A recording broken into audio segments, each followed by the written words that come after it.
अब देखते हैं खबरें विस्तार से। अमेरिका और फिलीपींस की सेना इस समय साझा युद्धाभ्यास कर रही है।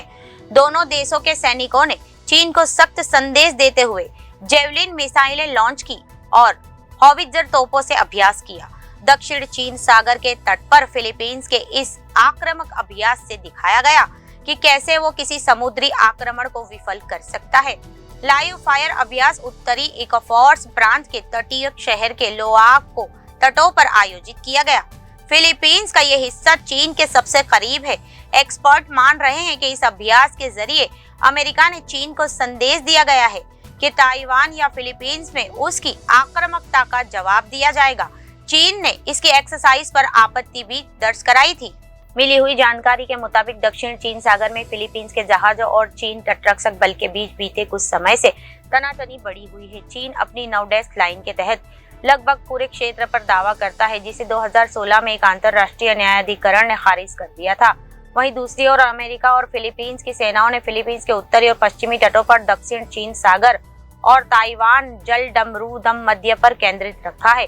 युद्ध अभ्यास के कुछ हिस्से फिलीपींस की 19 किलोमीटर क्षेत्रीय सीमा के बाहर और मनीला के विशेष आर्थिक क्षेत्र के बाहर भी पानी में आयोजित किए गए हैं, जो करीब 370 किलोमीटर तक फैला हुआ है।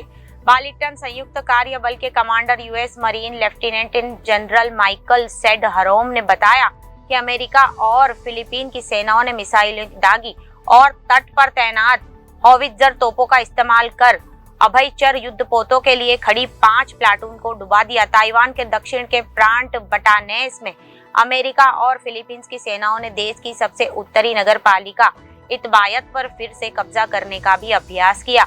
इस युद्धाभ्यास के चीन से कड़ी प्रतिक्रिया मिली। चीन ने दक्षिण चीन सागर में कम से कम एक लाइव फायर अभ्यास को बाधित करने में भी कामयाबी हासिल की। फिलीपींस तटरक्षक के बुधवार को कहा कि अभ्यास के दौरान एक चीनी युद्धपोत और 2 अन्य जहाजों को इतबायत के पास देखा गया। तटरक्षकों द्वारा रेडियो पर चुनौती जारी करने के बाद जहाज चले गए। इस वर्ष के अभ्यास में नए अमेरिकी हथियारों का भी प्रदर्शन किया गया, जिन्हें संघर्ष के दौरान फिलीपींस में तैनात किया जा सकता है।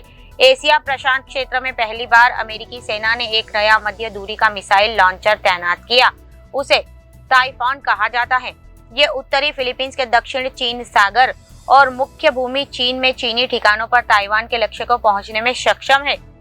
सिंगापुर में उस Rajaratnam school of international studies के एक वरिष्ठ फेलो कॉलिन ने कहा कि टाइफॉन प्रणाली को बालिकटन दौरान फायर नहीं किया गया, लेकिन अब इसकी तैनाती उन लॉन्च साइटों की पहचान करने के लिए की जाती है जिनका उपयोग संघर्ष के दौरान किया जा सकता है। कहो ने कहा कि युद्ध के दौरान आपको बस सीधे इन लॉन्च साइटों पर जाना है और फिर बिना किसी अतिरिक्त तैयारी के इसे फायर कर सकते हैं। अमेरिका और फिलीपींस की सेनाओं ने दक्षिण चीन सागर के विवादित क्षेत्रों के करीब पालावान के पश्चिमी द्वीप पर मिसाइलें प्रणाली को उतारने के लिए होवरक्राफ्ट का भी उपयोग किया।